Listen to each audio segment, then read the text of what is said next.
What did she do wrong?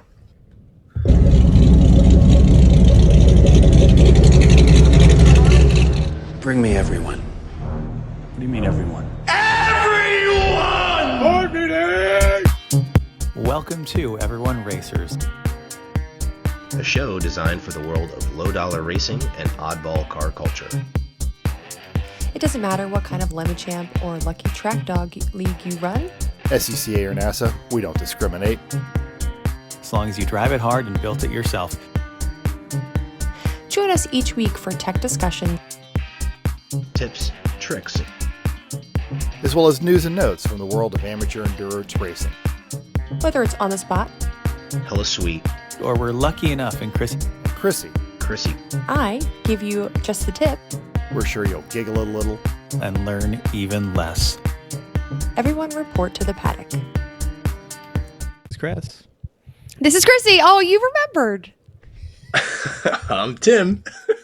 And I'm mental. And we are Everyone Racers, and I'm not Just complimenting Mental on his updated video intro this time because Chrissy didn't like that. So I'm going to the normal script. Anyway, this is a medium 90s BMW Blue episode. Welcome to episode 363, and 363 is the color code for Barrett's Blue, as found on the E38 and E39 BMW models. It is quite a nice color. It rather is. Yeah. It's quite Yeah. lovely. It is deep. Very deep color. It is. Speaking of Yes. deep, Mental, what are you working on? I am, aside from fighting the internet, I am down one ATV. Had a gentleman drive up from Which one? LA this weekend. Picked up my pile of untitled pile of parts in the shape of a Kawasaki Terriax. He was building a retirement ranch down in Kingman, Arizona, so he's going to take that down there. He's using actually this one for spares. Went tailgating over at the Raiders game right before Pittsburgh, kicked the holy crap out of them, and working on some more tables for the next evolution of the garage. And as soon as we finish recording this episode, I am slipping out of here and meeting an old military buddy, retired Australian paratrooper that I was in Africa with 20 years ago. Super cool. It is super cool. Except this time around, I didn't have the. We can just do it for fun. Yes. Sorry, little insider baseball listeners. I just had to reboot all my internet because everyone was freezing up. So we're just making inside jokes the whole time. Who's next? What else? What are you guys working on? I was working on very exciting things like cleaning out the sheds at the Cape House, because sheds are just a place to put stuff you don't want to deal with right now and might need again later, and that other people in your family will put stuff in there too. So they are cleaner than they have been since they were installed practically. So that's fantastic. Does your and family just know finished- that this stuff is no longer in the sheds? Yeah, but none of them just really happy. even knew it was there in the first place, frankly, because Which none is- of them really yeah. did anything with it. Like the big stuff that they care about is still there, but all the other things, no, all gone. Yeah. Like the 25 hanging plastic baskets you get from, the hanging plant you get at the grocery store, all of those, and most of them filled with dirt and just piled on top of each other. And the Sanka can full of Mills. That shows you how old it is, right? It's a Sanka can. So all kinds of stuff like that is gone. Thank you. Things we don't need anymore. Yeah. Also tonight I winterized the boat, get all the old fuel out of it, stabilizer for the residual you can't get out, fogging oil in the cylinders in both engines, and yeah, it's ready to go in the garage for winter storage. Till next year. But we're out in the boat literally yesterday because it was 80 degrees here in Pennsylvania yesterday. Today it was 52 and really windy. So good timing. Perfect Very timing. good timing. Yes. Yeah. So, Chrissy, I know what you're working on, but these two fools don't know what you're working on. So you can tell I'm them. just preparing for New Hampshire race. Got all kinds of stuff spread all over the house and boxes and, all that good stuff. So just trying to think of made what I wort burgers forgot. today. Yep. Yep. And sausage The and filled water racing. bottles. The race piles are starting to take place on the floor. Uh-huh. Yeah. They're all pretty much that's not true. I was gonna say they're all pretty much in the den, but then there's the upstairs hallway where all the race stuff, the bed stuff, that's still up there. So yes, all over the house actually. True. Yep. We've all been there. That's how I do it too. If I trip over it, I won't forget it. I've got like this couch where our dining room table used to be, and we're going to knock out that wall so the couch becomes the race pre-stage area. Yeah. Yep. Cool. All right. Timmy, what are you working on? Well, I was just in Visalia for a wedding, just outside of Visalia, actually. We were only 30 minutes from the entrance to Sequoia Woods. So we went up and checked out the giant tree, General Sherman, which is so cool. It was unbelievable how much fire damage there was, like leading up to the Great Forest. So that was kind of scary. But we did it in an EV. So we took the Tesla up there. So you've got a supercharger just north of Visalia. So then we had to go to the wedding, and then we were bouncing back and forth between there. And we had 118 miles, and then we had 23 miles to go from the hotel to the tree. And when we got there, we only had 57 miles left. And that's a How problem. much is downhill on the way home? It's a lot. It's a lot. So there was a little range anxiety going on, and I'm like, well, I'm sure. it's not going to burn, anything going down the hill, but like, what's it going to get up to? Like, I didn't really know. So you're at like 6,000 feet. So by the time we left the big old Sherman, we went down the hill. It's like 21 miles to the main gate, and we went from 57 miles to 80, and that was after driving 21 miles. So we were like, now we can make it to the supercharger. We don't have to stop at like some ghetto place with a 110 and wait 7 hours to get 4 miles. So we got that done, which was good. We did pick up a little bit of damage on the Tesla, actually pulling out of the parking spot at this little ranch. There was in the dark, there was like a little bush that they had hacked down. It was like this high, and it just clipped the rocker panel right by the rear tire. So it knocked a piece of plastic off. What the hell? I spent the day with the heat gun and some crazy glue, and got all the clips put back together and put it back on. So that worked out fine. And now I'm packing up my golf clubs. I'm heading off to zip? Austin. Yeah. No. I mean, it's pretty clean with a little polishing compound and get the scuffs out. It's hard to notice that there's anything there. So it was good. It was one of those. Whew, that could have been expensive, but yeah. So now I'm packing up my golf clubs, heading to my buddy Ray's house in Austin for a golf tournament this weekend, which is why I'm not joining you guys in New Hampshire, because they're always on the same weekend. What the hell?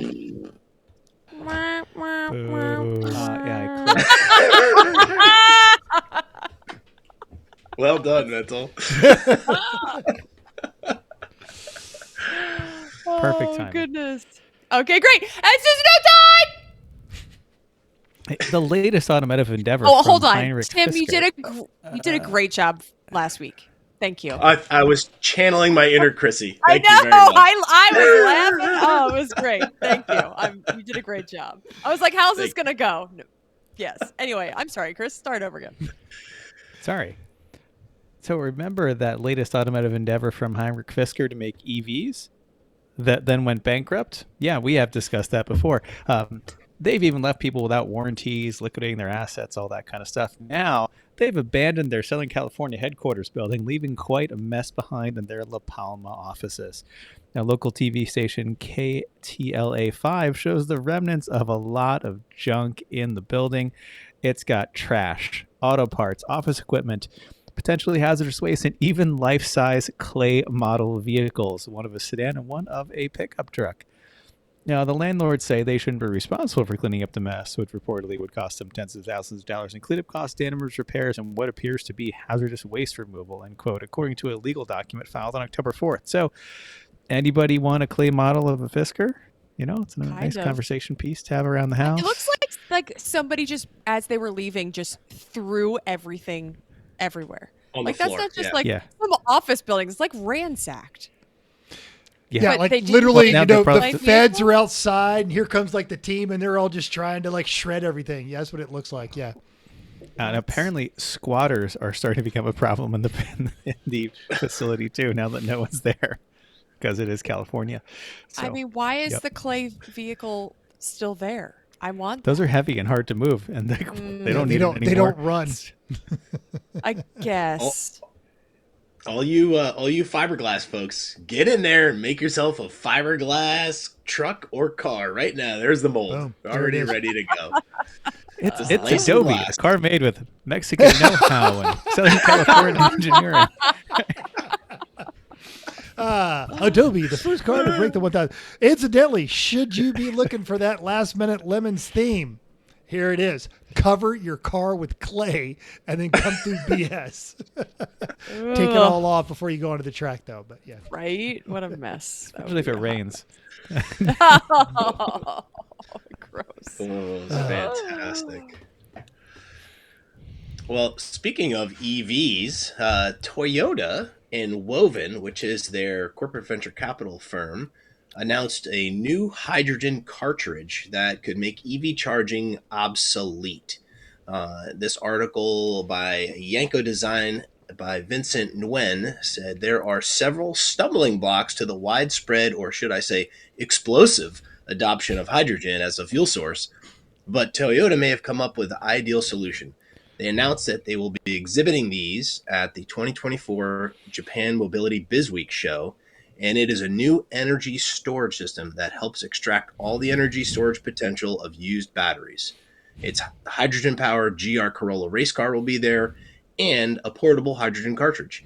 Toyota knows that fuel cell electric vehicles, or FCEVs, their tanks are large, heavy, and there's not enough refueling stations. But with a swappable tank, getting back to full range can take just a matter of minutes.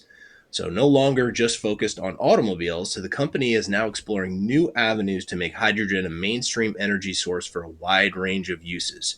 These portable cartridges have been designed with functionality and aesthetics in mind. They are a sleek cylindrical design that prioritizes portability. You can put them in your backpack and walk around with them, ease of use, and ergonomic handles so they can easily be carried and integrated into various environments, from automotive applications or to home use in such essential appliances like refrigerators during a power outage after a hurricane hits your house. Toyota is going to showcase these for the first time between October 15th and 18th, and they are set to revolutionize hydrogen energy with these portable power solutions. Pretty cool stuff. I actually you're, really dig this. This could totally change that EV endurance racing kind of a jam. And I love that they showed it with the Tim Burr special right there with the meat cooking on top of that hydrogen power. I like the guy with his meat. backpack. Just like, let me just carry this, Hydrogen. big tank around. Yes. What can't it It'd do? be great if you're in a national forest and your electric car is almost out of gas or fuel. Yeah. Pull up in a new one of these. Done. Yep. Bloop. I feel like I want that to be a backpack, what do you call that? Like a jetpack. That's what the word I'm looking for. That's like a Well, jetpack. it's not far off. I know. Mm-hmm. You just have to control which direction that Yes. blast is coming out of. A hole in a very certain spot, and It could easily go from jet to bomb. That's the problem. Be careful. Oh, yep. absolutely. Now, if I can do this without screwing it up, and I cannot, so I'm going to real quick. make this change this. But this past weekend, you may have realized that they were having the IMSA race at Road Atlanta for the Petit Le Mans. Now, the top tier race was supported back by the MX5 Cup and all these other things, but they also have the Grand Sport X class. Now on Saturday, race 1, local to Atlanta driver Patrick Wilmont and his all-volunteer split decision racing team put his BMW second place in the podium, just ahead of the Kingpin Racing Super of Tyler Hoffman, shown here on your screen as they are coming through turn 5. On Sunday, Hoffman would take the top spot and Wilmont would complete the podium in third. Why are we talking about this? Well, it's quite simple. Both of those outstanding drivers have been guests on this podcast, and we have links to those episodes. We've got links to all their social medias and everything on that one, but there's your results. And so congratulations to all those guys. They are literally out there rushing it every day, hustling, making that dream happen. Good on them. Okay, let's talk about track. You want a track car? Let's talk about track car. We should totally talk about track cars. Found an like amazing, cars. modern, reliable, easy to drive. And we found a 2016 Miata on racingjunk.com. Here are the specs. It's a 2016 ND1 club car. 17,000 street miles, insurance write-off because of hail if there's no title. The cage is a 1.75 down with no NASCAR bars not yet installed. ISC adjustable shock coilovers. All rear suspension links are adjustable, corner balanced by URW, Kirky seat, open tablet flash, and data recorder. Hoosiers are R7S, 2 stickers, 250% one spare. Can intake filter, stock motor, and a clutch, near open exhaust, and the recent contact with the tire wall at Black Hawk Farm updated pictures. Seems like a great way to get a lot of reliable, easy track time, and they actually want to sell their cars because they have 18 pictures because they spent the money. So there's a couple dings and dents, but overall, pretty nice race car. $12,100 in Crystal Lake, Illinois. Link will be in our show notes. That is a cool car. That's a lot of car for $12,000. It really is. Yeah. No title definitely drops the value down, as does the crumpled left rear quarter, but it's cosmetic crumpled. But still, if you need a great way to spend a lot of track time and not have it break very often, this is a great way to go. Mm-hmm. And it's kind of already set up for you. Yeah. You can learn a lot about suspension setup, and that's a great one. Awesome. Yes, please. Okay, it's upcoming races time. Okay. Lemons is at New Hampshire, in Loudon, New Hampshire. 120 cars total, 23 BMWs. Boring. Okay, fine. It's boring enough. 4 Miatas, 10 Hondas, and 8 Porsches. From our 5th host, Eric Rude, he says this is the first sold-out race in 5 or 6 years with 120 entries, and the first one outside of California since maybe 2012, 2013. Easily. Pretty good field. It's a pretty good field. 4 different Saab models. The double Doba TM. Doodaloo. I'll do it for you. I know what I need for my automobile. A Rover that belongs to an F1 member of ABBA. 3 Chevy S10s with wildly different engines. An old Dodge truck, I guess. The Mercury Milan versus Buick Regal battle. That seems like it should be happening in Michigan. There are 2 rookie teams with V8 Audi S4 and a Volkswagen EOS. I wonder which one go well. worst time and what are the odds that either of them beat the rookie team in the 2003 Camry. I'm going to take 0. Yep. BertOne also has become the 5th car to 50 races, and dare I say the Volvo doesn't look one race over 44. Funny. And I think it's going to have a new motor in it. I think they scorched their motor in the last race, which they had like 30 races on. It was some ridiculous number.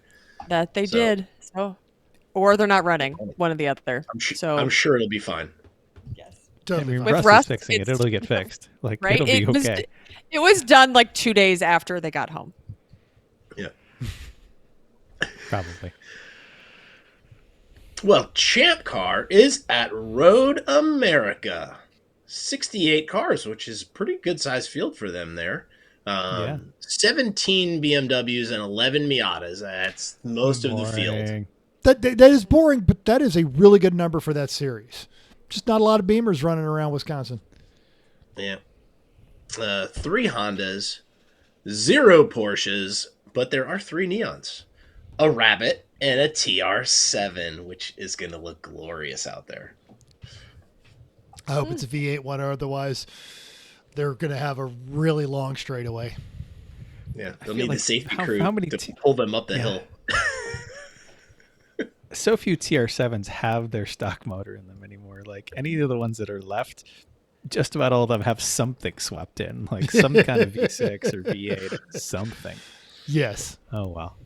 The only ones that have stock motors don't run. Right. They certainly don't race. Sure. Oh, I feel like the TR7 club's going to get mad at us, but I don't think They they don't have listen. internet connections either, so it'll be fine. Nope, they don't We listen. It's recent results time! Lucky Dog was at Chuckwalla on Saturday. Overall NA winner was 559 Racing, who needs a new team name, just 17 Right? That's seconds the over worst. Colfab. Right. B was a Drunky Wrench. That's Which better. does Under not need 4 a team laps name. back. That's a great team name. Right. That's a good one. Right. C went to Silver like something- Fern Racing. I feel like Tim would make that up. Now I we're mean, Team Drunky Wrench. That'd be the alternate team name for the other one of the cars on our team. I think that would fit the RX-7 quite well. Right? Oh, We're gonna tell them that this weekend. that needs to be a shirt right there. Sunday saw Twisted Sister a lap over Occupy Pit Lane for A, and overall B was the Flying Hawaiians and 2 white guys, less than half ahead of Colfab, and finally C went to Warhammer. That's right. It's supposed to be half a second. I did not type that correctly. So close racing at Chuckwalla. Yeah, very. Super fun. It's listener feedback time! All right. Well, from our last episode on the YouTubes, Michael K said, the trailer axle with the tiniest bow in it, as long as it's higher in the middle, is likely normal. Now, the one without it might actually be the issue, but likely the positive camber is just a little less. Both sprung axles and torsion axles typically are built with slight positive camber. Freaked me out the first time I noticed it, excuse me, on my trailer, especially since it was right after a second spring perch weld failed due to the world's worst weld from the manufacturer. Wah, wah. Yeah. Uncle Dave called Tim the wood butcher. And I feel like that might just stick. And all you can't see that. This is a podcast. Also on YouTube from our butt hangover show, Phil asks, so you think I could get that shifter cable back? LOL. Somebody had to have a good weekend. Thank you, Mental, for bringing the Omega. See you at Cinema. Nope. On the video of Kim's syrup at Bleeping Fast Motorsports commented, LMFAO, this is the greatest. Yep. Pretty good video. You can check it out on our tube. On the Instagram pic of my Miata, the crew from Dutch Oven Racing asked if we would be at the Miata reunion at Sonoma next month, but unfortunately that conflicts with the Houston race, so I'm not going to be able to make it. Shoot. And finally, congrats to Twisted Impressions Car Club. Their car show this past weekend was able to donate almost $6,500 to the Pink Fund. Great job. Wow. That's fantastic. So good on those folks. Yeah. You guys, yeah. Well, Chrissy, you guys listened to the last episode. So I don't okay, have go. enough confidence to pour syrup on their pancakes. Go for it, Tim. Hi, Chrissy's mom. Oh. Okay. Would not do that 100%. Would, just not in the same style. Fair. Different distribution implement. Mechanisms. Okay. Probably for the best. Oh. Okay. It's me time. So we're going to We're New going- Hampshire again, which is awesome. Well, you're not. But No, I'm not. We are. You are. I'm not. No. Yeah. But you Chrissy guys and are. I are. Yes. Yes, you are. New Hampshire We've been Motor there so many Speed- times now. So many times. Like, It's, yeah. I'm trying to think. They've been running that as a track for Lemon since like at least 2011. So they've been there, and they used to go twice a year, in the spring and the fall. Mm-hmm. Yep. We've just got so many laps at this place, so much time. It's a good track too. It is. Decent all Have around. you guys ever had a Lemons car, as a 3-pedal mafia, ever had a Lemons car that didn't go to Loudon?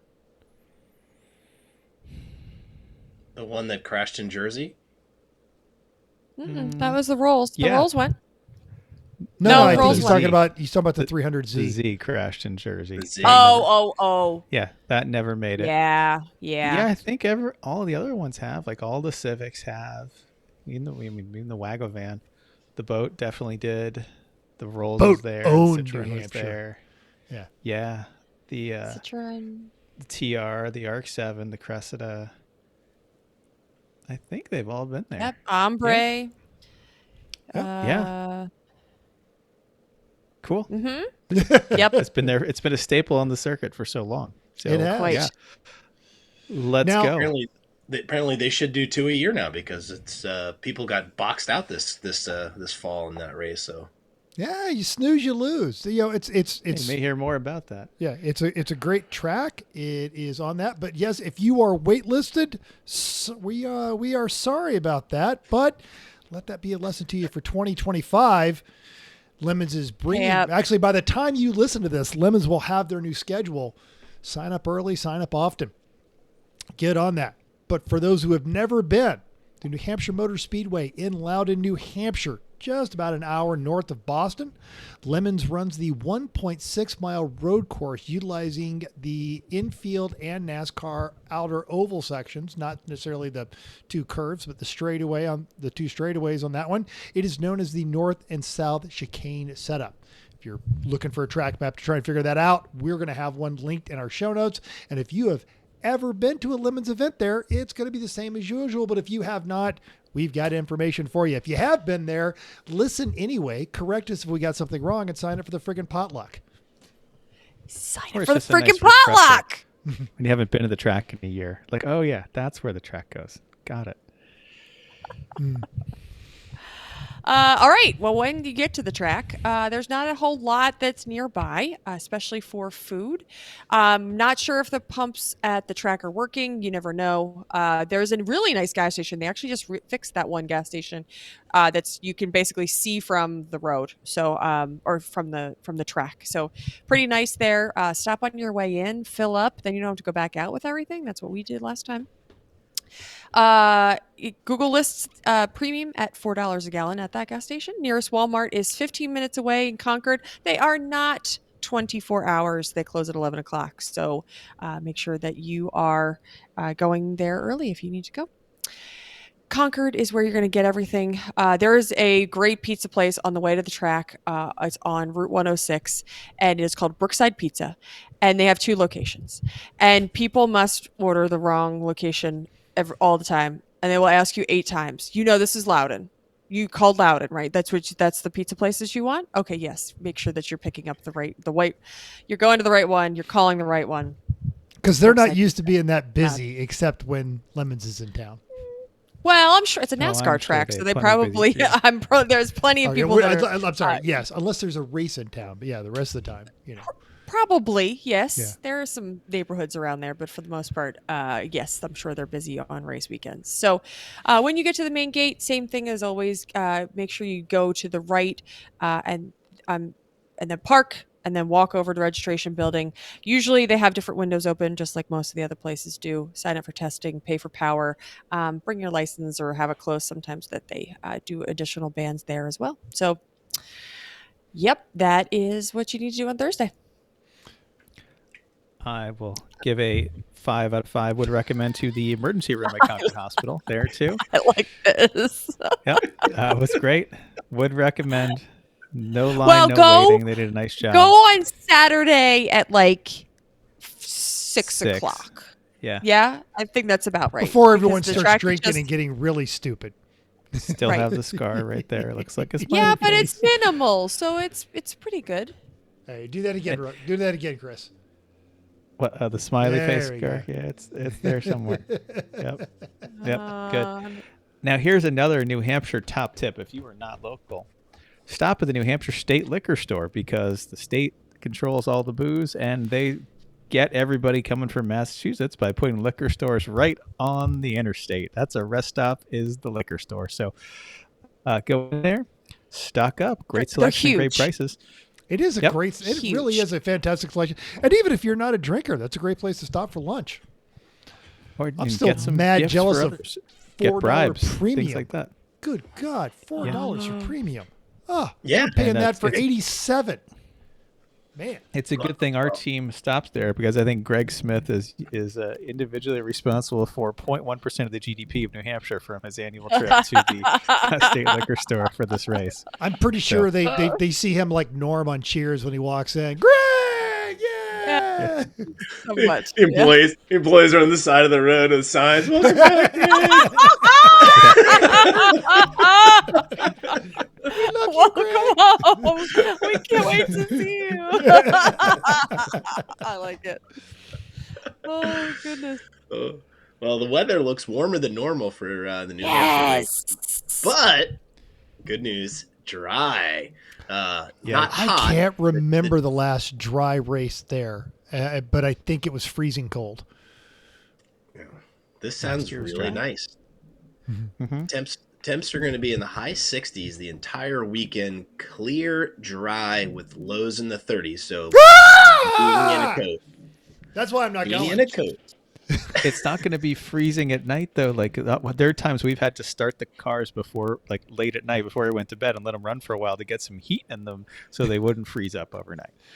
This is why I put a block heater in the old Civic so we could plug it in for races like this and not have a problem. No, and there'd so be this is great. days where everything would just ice over. So if you had to go outside to cook, then you'd have to like defrost the stuff, like grill and the water that we leave outside. Like actual stuff would just freeze. So We'd leave the coolers open because it was colder.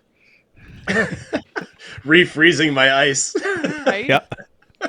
No, it's usually very cold. So The- this the is la- I not do so remember, bad. Chrissy, you said you got in the car after me last time I was there, and you're like, "Why is it so hot?" Because I ran the morning shift with the defroster and the heater on. It was lovely. That was fantastic. I was like, I'm dying in here. I'm like, what?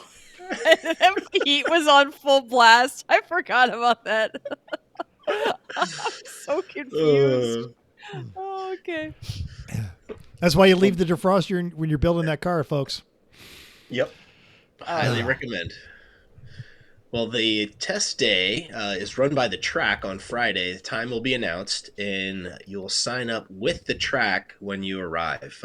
Usually, it's $150 a car for one driver, and then $50 for each additional driver. They generally run it in an open test format, which is my preference, so good on them for that. Don't forget your assigned tech time, so got to go and get teched. In the past, you could walk the track Friday from 5:30 to 6:30, but nothing with wheels, which has been the rule in the past. But they don't specify on the schedule, so times change. But just be prepared for walking only, so something comfortable on your little tootsies. Saturday, the track is hot from 10 to 5, and Sunday from 9 to checkers at 4. Woo. This paddock is really big, so bring a bike or moto or something rather, but it's really far to get from one side to the other. So Yep. And if anybody wants to do a track walk specifically, let me know. I'm not planning on it, but I will do it some if people want to. So just say so. And because not only Chris is not being flippant when he says he has hundreds, if not thousands, of laps there, because Before Lemons, you instructed there. That's where a lot of the local car clubs would be. So you've been going there for A long time. Yeah. Is it comfortable to Yeah. say decades? Yeah. Yeah. Yikes. More than 20 years. Uh-huh. So, as you might expect, because we've said this before, because it is actually a NASCAR track, there's a good grill. So if you're not on an eating schedule or your team just hasn't gotten to the point where they're doing the cookout thing, that's cool. Don't worry. You're not going to starve. There's good food available. Even with the good food that I've had there occasionally, I'll still sneak over and grab one of their breakfast burritos or something because it's legit. Their showers are fantastic. I put these showers with a top tier of anything on the circuit. They're warm because they've got the inline gas heaters. That bathroom will actually get warm too as well. And the gates are going to be opening Thursday at 3, closing at 10. You have to get a wristband before then. Now, if you've ever been to a NASCAR track, as Chrissy was talking about earlier, they've got the giant 5 lanes open to get through that, but get to the right. Don't go in the obvious lane of traffic because they're only going to have one of those gates open, then park your rig, then get out with you and your entire team and hog everything up so where people have to go around you. So just heed the parking. Just get over to the right, go through. Once you get your wristband, you're fine because you can get in and out with that. Traffic is one way around those garages. We're going to have a video in a bit and we're going to talk through that, but it's always going to be clockwise if you were looking down on the garages. So always keep the building on your right or on the passenger side. You're going to be fine. This may be the best part of the New Hampshire race. Your judges are Dr. Mary Harris, Shelley McGee, and Janice. Their tolerance for any of your crap is in the negatives. They're already mad at you, probably, if you're going to try and pull something stupid. And everyone else who knows them is going to be setting up spectator seats just to watch you get hassled. It's going to be great. You best bring your theme A game. Don't be showing up with a blue car and a stick-on Smokey and the Bandit mustache thinking you're going to get away with this crap. All right, you better hit a party galaxy on your way there and everyone show up as unicorns or princesses or wizards or something because they're not doing any of that kind of stuff. Smurf that up. Come on. Boom, Something. blue car. Smurf that up right up the top of his head. It's not hard. Not hard at all. Fisker. The clay Fisker. There you go. Sure. And it's a Northeast race, so you've got those people, but you've also got a heavy kind of New England Canadian influence there. So it's not as aggro as you find in New Jersey. And usually if it's an aggro team, it's probably a team from New Jersey. What? Sometimes. Why are you generalizing? Absolutely, yes. Why? All right. Potluck. We're going to have good food. Matt was just talking about food. Saturday night, it will be, I think, probably normal time. Usually drop off food at 6, eat at 7-ish. 6:30 is usually drop off. If you have an idea that you're going to bring something, just if you can sign up, that'd be awesome. I like to just have an idea that we might have 10 people that are going to bring food because right now I think there's only like 6. Link is in our show notes. If you could just sign up, just say like bringing a salad, cool, like whatever you think you might bring, and show up. And if you're going to show up, please bring food. That's usually the nice thing to do for a potluck. So That's the point of a potluck. It is not a catered dinner. It is a potluck. You're supposed to bring something, people, not just show up and eat food. That's how we these were things working on work. our car. We don't have any food, and I'm just so hungry. Well, Yeah. she You just should've told done you where the something. Walmart is. Right? Maybe And the pizza place down the street. If you don't Boom. eat half the pizza before you get there, then it's just fine. And I understand that Corey Dickman has offered to sponsor any team that wants to bring potato salad. So, But That- if you generally find you signed yourself renting on that car at 5:30, oh man, first off you're going to need nourishment. So about 5:30 or so, you've been renting on the car. Hey, pop over to the 3 Pedal Mafia garage because it's going to be right next to the Black Flag / area and say, hey, what did you not get signed up for? We're going to run down to Walmart and get it, and then bam, sounds your fun. conscience is free and clear. The New Hampshire Potluck is usually a great one because it takes up like 9 tables. It takes up 2 bays worth of food. So there's some great and wonderful and generous people that make food there, and you don't want to As long disrespect. as you actually do. So there's that. And make sure to stop by the 3-Pedal Mafia garage for a spin at the shot wheel. Shot wheel! We're going to have a shot wheel. It's Shots, going to be shots, fantastic. Shots. That's what we're doing. Yep. Shots. We are the ones that we're bringing. Oh, and if you have any liquor, stick your arm in the back of your liquor cabinet and figure out what is back there that you didn't know was back there. You forgot. Your wife decided that, something that was like peppermint looked good at the store, but then decided that that's disgusting. And that's exactly what we need for a shot wheel. So you should just do that. Bring it with you. Bring it. She won't miss it. Bring old Dusty to the party. Oh, Dusty to the party. Yes. Please and thank you. We already have some good ones coming, but yours would be helpful to supplement. Absolutely. All right, so for this discussion, we're going to be using a track map that lists 12 turns. There are others that might say up to 14, but, whatever. This is the one we're going to use. So let's use that. So you have all driven this track, so comment as you wish. And Timmy, you've never driven this track, and you live in Maine? Are you kidding? No, it's still on the list. It's still on the list. You're missing out, bud. Next year is going to be my year, though. I feel it. Oh, wow. Okay. I hope so. I gotta move that damn golf tournament to a different week. Yeah. Well, we'll talk schedule after this. Anyway, so let's start with how to actually get on track, because it is, if you've never been there, it is confusing. In most tracks, you go out through the, this track, like everyone else, you go out through the gate into pit lane. It's a beautiful, big, wide NASCAR pit lane. It's wonderful. And you turn left and you're driving for a long way, all the way down to turn 1, where you see Ken or Dale, and they check all your stuff, and you say, hello, hi, Ken, hi, Dale, and give, say, be friendly, and then you go. And normally you go right onto track, right? Not here. You then turn left and follow this meandering road of cones that keeps going, and then it turns right, and then it turns left and turns right again. And then finally, it looks like you've got nowhere to go.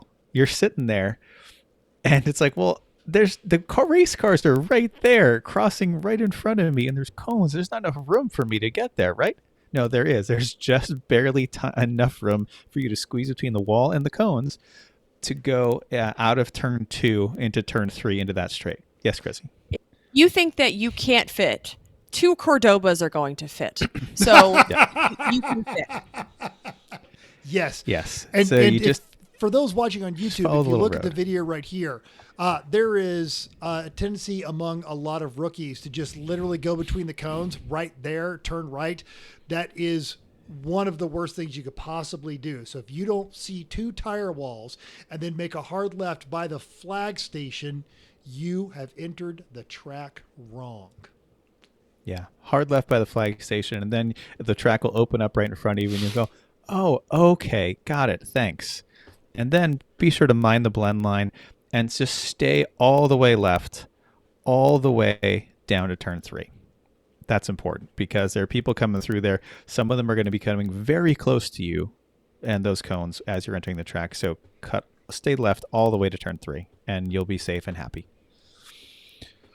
All right, now let's go back to start finish straight and just run through a lap of the track. The straight, it's a I didn't NASCAR have the straight. video queued up to do that. I had the video. That's starting okay. At turn 3. Don't worry about it. I would just rather run the track as a track. So the straight at this track is very wide. You can go 4 wide, no problem, but it's actually shorter than you'd think. Like you think, oh, it's a NASCAR track. It's going to be a long straight. Not so much. You end up really not. Our top speeds of this track are lower than all of the other ones in the Northeast. And as you might be 4 wide down this straight, but you're going to have to narrow yourself down to 1 or 2 wide for turn 1. Turn 1 is the first of the south chicane that's there, and there's essentially two good routes through turn 1. The faster one is to stay to driver's right, past where it is where it's straight and onto the NASCAR banking, and then swing it wide, use the banking to brake and turn and swing wide down into turn 1. This leaves, though, a giant hole in the inside, and if there's anybody there, they're going to dive bomb you down the inside. So the other way to do it is, as you're coming up to the flag station at the end of the straight, tuck all the way over to the left. And then you are the one dive bombing people down the inside, but you don't get hit when an errant BMW comes along inside you and overestimates how good their brakes are. And yeah, it's seen it happen many times. So pick one of those 2 lanes depending on your traffic. And there's a curbing on your left as you come through the track. There, it's a purple and pink curbing. It's not a usual red and white one. And you end up gradually tucking yourself into that curbing as you're slowing down. You're basically parking the car on the right front wheel as you're braking and turning into one. But if you carry some speed off the straight into this, that's the fastest way through it. So now you're going to go into the 1A and into turn 2 complex. 1A is and 2, but the combination, a lot of people get this wrong. And you will see a lot of people do this very poorly and come out of turn 2 onto the other side of the straight very slowly. Here is the fast way, the way that works. As you're coming through turn 1, which is a left, you're setting yourself up for 1A, which is a right. The thing is, though, you're going to pretend that there is no track out from turn 1A. You are going to wait and take a very, very late turn in. Mental, that's that way off. Sorry, the turtle goofed up. So you're going to take a very late turn into 1A, so that when you turn into 1A, you end up basically along the right-hand side of the track and no track out. Your apex is your track out on the right-hand side, because turn 1A is all it is a way to get from 1 to 2. And if you do 1A too quickly and you track out, you're going to ruin your run through 2, which is going to ruin your speed all the way down to 3. So set yourself up, stay hard right. Actually, a good way to know you did it right is the car will be neutral, like not cornering in the little tiny straight before you take the left into turn 2. And the left into 2, apex later than you think. There's going to be a lot of banking after you get through that apex, and you're going to get lots of grip. But the darker pavement closer is usually grippier than the pavement up higher. I'm not going to talk about the rain lines here, which are extremely different because it's not going to rain. So, but if you do turn 1A wrong and then you carry too much speed into 1A, you track out in 1A, you end up being super late into 2 and not turning early enough and not apex, and you apex too early, and you end up just pushing way up high and you're not on the gas as much, and it just ruins that section of track. So watch out for people doing that. You can also pass a ton of people. If you see them setting up for 1A wrong, just hold back a second, let them do it poorly, and then you're going to shoot by them in the inside in turn 2. Even cars that are way faster, you can just go right by them. Yep. Okay, now you've got a straight between 2 and 3. This is on the NASCAR straight again. It is on the straight again, but then goes to the left of the track, the main straight itself, because turn 3 is a long sweeping right-hander to go up the hill. If you've done 2 correctly, you just unwind your wheel out of 2 and end up just pointing straight down the chute into 3. They have widened the apron on this in the recent years, so you can go further left than you had been in the past, especially once those cones that they were going to put there get knocked away pretty early on. So you end up, if no one's around, go all the way to your left and then downshift and cut hard right so that your right 2 tires just barely touch the rough curving on the inside. Just barely. That's if no one's around. Oftentimes you're going to have to end up going on the inside. There's always going to be someone around. Pretty much. There is right? never going to be a time when no one is around. 120 cars. Yeah, there's going to be 2 lanes is what's really going to happen. And sometimes people are going to try to make it 3 lanes into 3, and that doesn't work very well. And So if you end up bump with it your down. left wheels on the rough curbing, it's bad. You have no traction. It's going to be terrible. At this point, just watch the cars ahead of you and figure out which lane is going to be best, inside or outside. So you have to talk Knowing, about but cars getting on track in this corner as well, and blood well, line. yes, coming into between 2 and 3 is where the cars are coming on Yes. track. Yes, thank you. Correct. We did. One we did thing talk to about think about when you're picking your lane for 3 is that you're about to go up the hill. The second half of 3, you're crossing the NASCAR straight and then hitting the hill to go up into the outfield, and that transition is abrupt. There's no way around it. I think the Cordoba bottoms out as it goes up that hill. In fact, that's what I think they've told me. So another thing is if you're understeering as you're crossing the track, as soon as you hit that uphill, you are not going to be understeering. So if you've got a half a turn of wheel cranked in there and you hit it, you're all of a sudden going to shoot to the right. So watch out for that. Also, cars without limited slips or locked differentials will usually spin their inside tire going up that hill. So if you've got someone with a one wheel peel, you might not want to be right behind them going up there because they're just going to be slow going up that hill. Cars with no power have a really rough time getting up that hill. So pick your lane wisely, and it might require a little patience, but choose your lane wisely.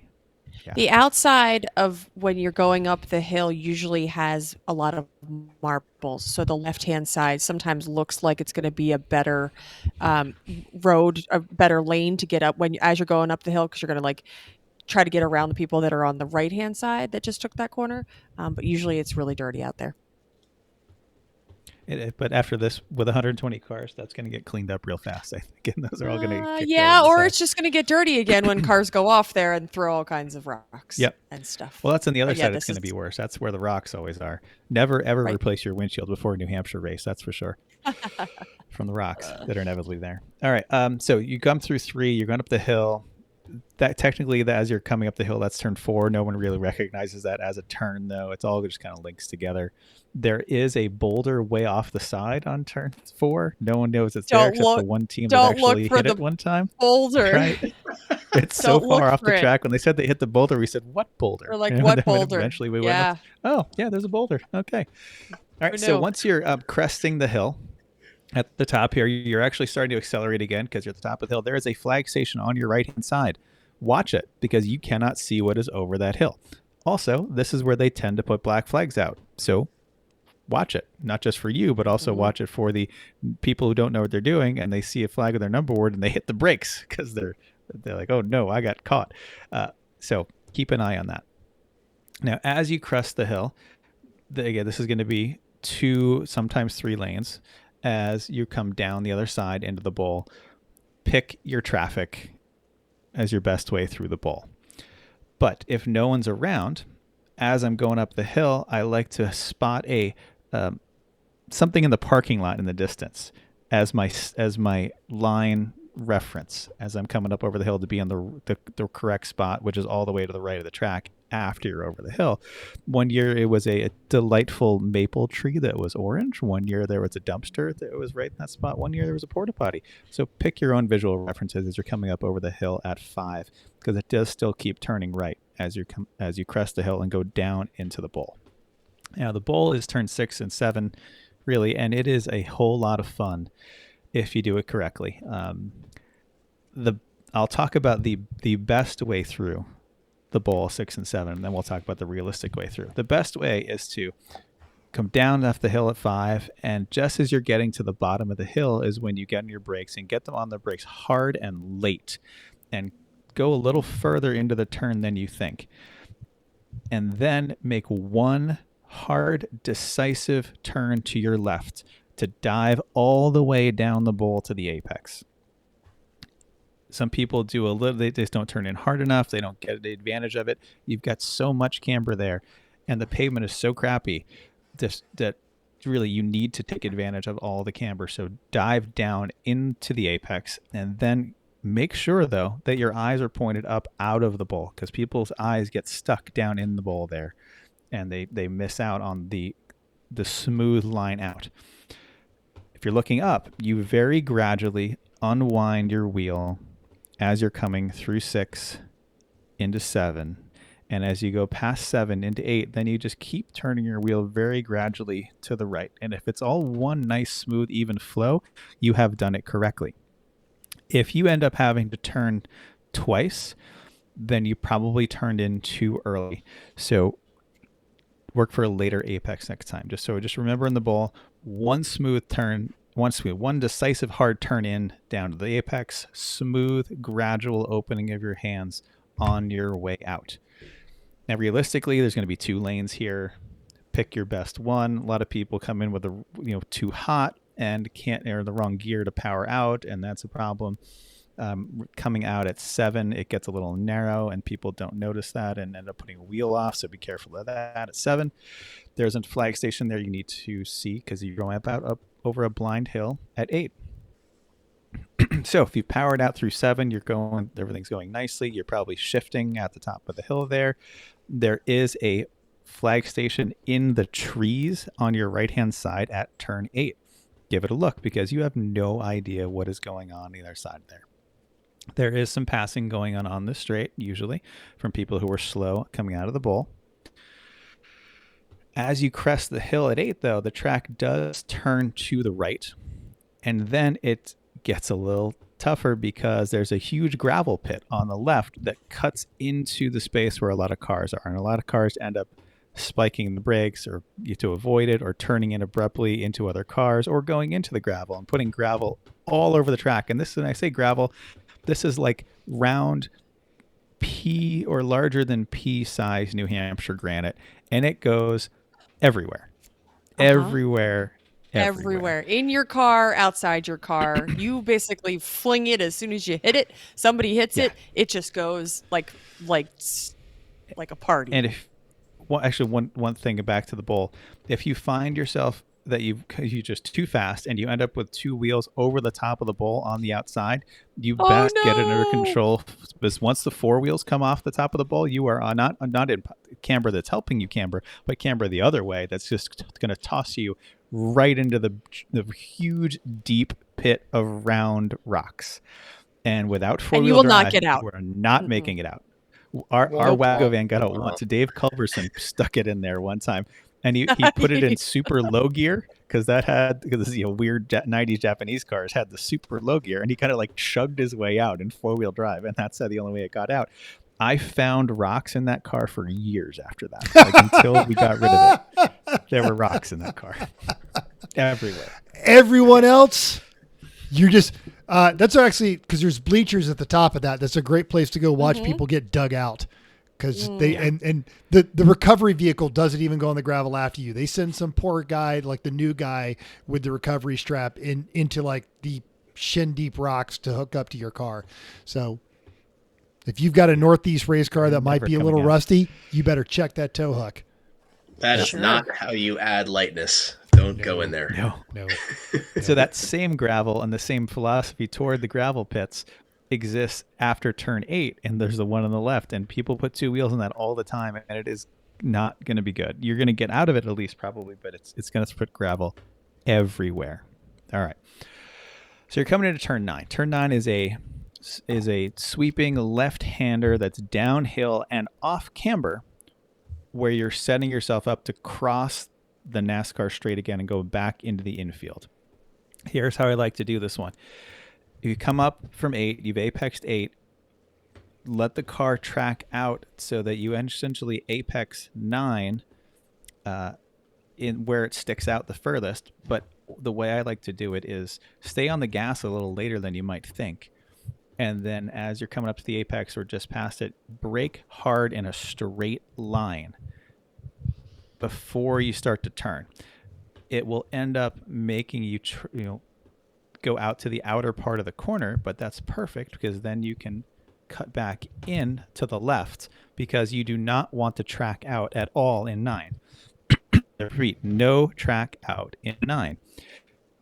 Once you have gotten through the corner, which again, you've gone out wide in the start so that you can come in so that your apex is your track out. There's going to be a moment right by the curbing there where your car going to get settled a little bit. Let it settle because you are about to hit 2 big bumps as you cross the NASCAR straight and go into the infield.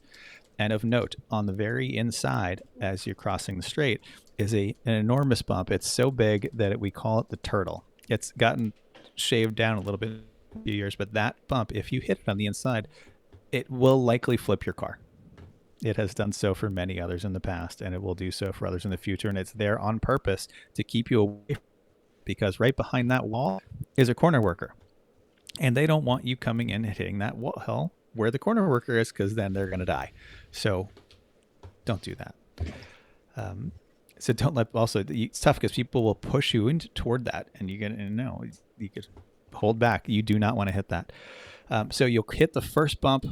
It's going to upset the car, and there's another bump on the other side as you cross the other side of the track. And the track is very wide, but it narrows down very quickly, and it's all off camber. So it's not going to go well if you go too far wide. So let the car settle as you're coming in. Turn on the early side with a late apex, and then there's a nice smooth line that will pull you through that corner into the infield. Realistically, it gets wide after 10. A bunch of people are going to try to pass each other or you as you come into 11, because the ultimate choke point on the whole track is the start of the little S's at turn 11. It doesn't like having two cars go through it. It really only likes having one. The inside curbing, well, it's not inside, it's the right-hand side curbing. There is a massive ditch off the curb. So if you, right there on that picture, Mental, that spot on the right-hand side, you're coming into 11. If you're getting pushed out there, brake and slow down and let the other car go through. I've even just gone 4 off there early to specifically not hit that ditch, because it is a car breaker. Do not. That is an oil pan crusher. Yeah, I'm pretty sure somebody broke one of our cars by hitting that. Yeah, I'm pretty sure. Yep, pretty sure. Pretty sure. So you kind of get yourself settled in there. Sometimes you kind of have a habit of force going too wide through there. Okay, it's going to happen. Work your way through it. That's the initial right hand at 11, and then you've got the left hand of 11 coming up, which you can do too wide pretty easily, but just understand what you're doing and that the pavement is different on both sides, and usually there's more grip on the inside than the outside in my experience. The issue now becomes into 12. 12 is another right then left as you're going onto the street, except on the right hand side of 12, where a lot of people end up getting pushed because if they go too fast through an 11, 12 is designed to slow you down before the straight, between 11 and the straight. And if you push too wide through 11, you're going to get stuck in another massive curb and massive ditch on the other side in 12. So be careful about coming through 12 and getting pushed wide out of 12, because you're also going to have a lot of cars on your left-hand side going into the pits, because that's how you get back into the pits. In turn 12, stay hard left, fist up out of the window, and head into the pits. Everyone else is going to be passing you too wide at that point, going onto the straight. There is a cone line a curved line of cones heading toward the pit wall. And this is an actual pit wall with some of those big sand barriers there. Turn A onto the 12A onto the straight. You don't want to hit those. And if people are going to try to cut you up the inside and get their nose in before that is a bad idea, because there is nowhere to go. You cannot push to the inside, or you will hit things that are very solid and not movable. And black flag the whole race, or red flag the whole race. I've seen that there. So ease up. Too many people get so amped coming out of 12 because they're all frustrated from 11. Just ease up, get the pass done on the straight. But watch out for people coming up the inside. Because once you're on the straight, though, it all opens right up to 4 cars wide. It's easy. But it's too tight through 11 and 12, and the costs for going off at 11 and 12 with the giant curbs is really high. So patience, everyone. It's 120 cars. Let's all play nice. You will not win on the first lap, on the 50th lap, or probably the 200th lap. Well, won't win. Maybe. Nope. You will lose if you get tangled up with another car because you were trying to. I had the line. Mm-hmm. Yeah. And there's walls everywhere. There's not a whole lot of runoff in some places. So You just need to be patient and think about the later on in your lap, not the right now of your lap, and it'll all go better if you just a little patient at times. Stay on the damn track, people.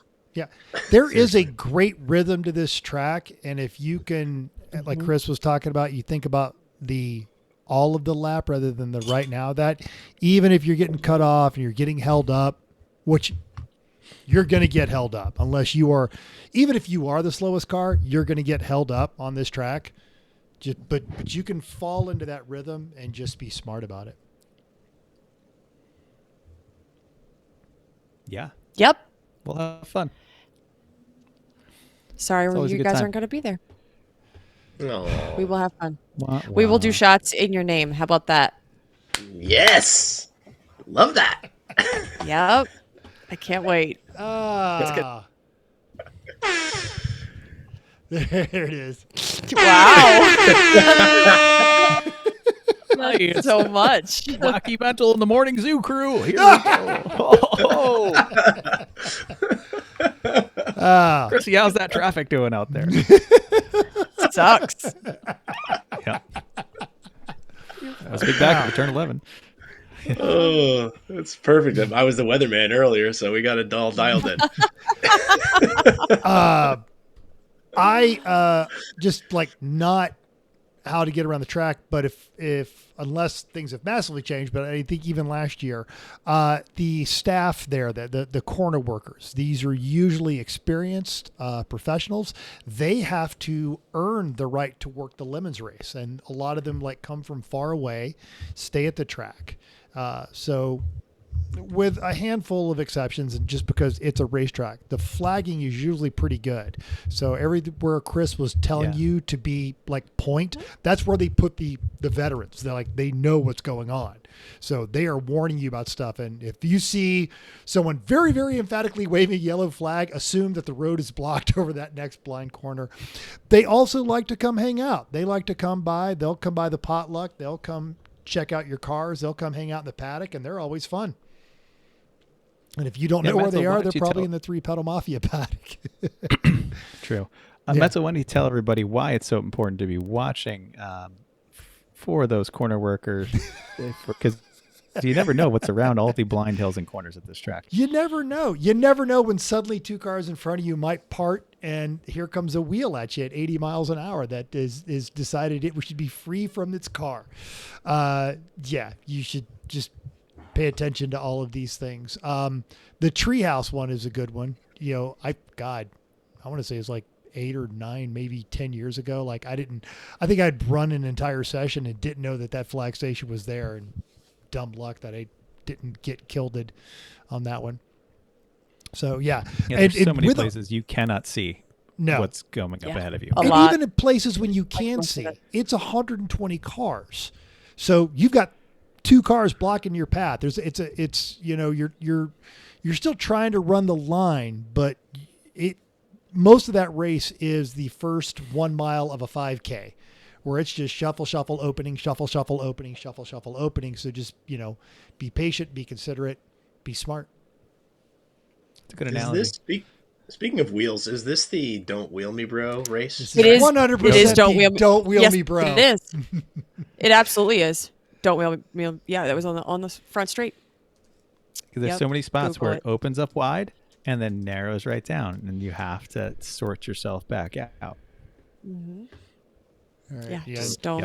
Yep. I really should have had that one queued up. I was going to say it earlier. I saw him No, as soon as it's he got out of okay. the car.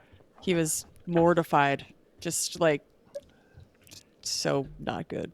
Okay. Well, the interesting thing is Matt was reunited with that car this year it came to Road America. Road America.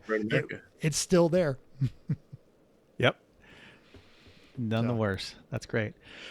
Okay. Next week, what are we doing? Oh, well, as we often follow our previews with The Hangover, and there's a shot wheel. So at least 2 of us are going to be very, very hungover.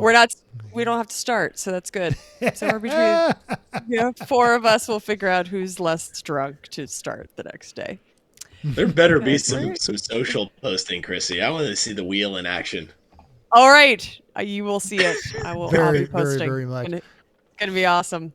And also the there inevitable Sunday morning when, Black Betty is in 4th place and all the cars are lining up 30 minutes before the track goes green and it's still sitting on jack wheels stands. on them. Yep, that's traditional.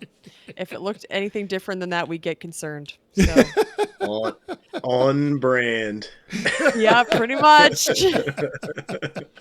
Especially if they partake in the shot wheel, which I should make sure that our team knows about the shot wheel. That's happening. Oh, they'll know. Don't worry. Okay. So good. The right. drunky wrenches. The drunky wrenches. The drunky wrenches. There it is. Oh. All right, this is awesome. Do we have the safety item? We got nothing? All right. No. Stay safe. Not this friends. week. All right. Well, hey, yeah. All right. Like you said. All right. Stay safe. I was happy to hear that all of the racing folks that I'm friends with in Florida are all safe. So congratulations to all of them. I am sorry for anyone you may have known that may have lost something important down there, but it looks like the gearheads made it through. Cool. Yeah. And hurricane season is not over. No, there's another one brewing out there. Yeah. October 24th used to be the date the insurance company would give us that we weren't allowed to sail the boats to the Caribbean from New England before that date, or we wouldn't be insured. So that's the day we'd usually leave, assuming all was clear. It's probably similar right now. Yeah. Not quite there yet. Great. Yeah. If I'm not mistaken, we did transition from a La Nina to an El Nino year this year, back about 10 months ago. So just across the country, weather is nuts. It is finally just staying in the 90s here. But as we just saw recently with folks all the way down to South Carolina seeing the Aurora Borealis. So just be aware of the weather, folks. Keep an eye on what's going on, and we really want to see everybody next year. All right. What's more around the horn? Great. Do you have a new closing video, or do you have the same one? I have the same one. So That's fine. We don't I want to roll all the new things out at once. Exactly. Come on, man. It'll overwhelm people. Besides, there's 2 people on the screen that still owe me a closing reading. So, and Chris's screen freezes conveniently just as that happens. All right, everybody. Thanks for listening. Oh, you know what? It's even funnier because I moved that file, and now it's there. It is. Now I have to just keep we have to come up talking. with something else to talk. Thanks for downloading us. We hope you enjoyed this week's edition of Everyone Racers. We also hope you will join us in the world of driving, racing, and building, because everyone can be a racer, even you. If you enjoyed this podcast, subscribe. It's totally free. And go to iTunes, give us a 5-star rating. Even if you hated us, give us 5 stars and tell us why. If you have any questions or show ideas, drop us a comment on our Facebook page, Everyone Racers, or email us at everyone.racers@gmail.com. You can still text pictures of your junk to me at 484-243-0455. Find us on Instagram at everyone.racers, YouTube and Facebook under Everyone Racers, and even Reddit at /E1R. Thanks again. Until next week, keep the shiny side up. Unless, like us, there is no shiny side, then just keep those wheels down.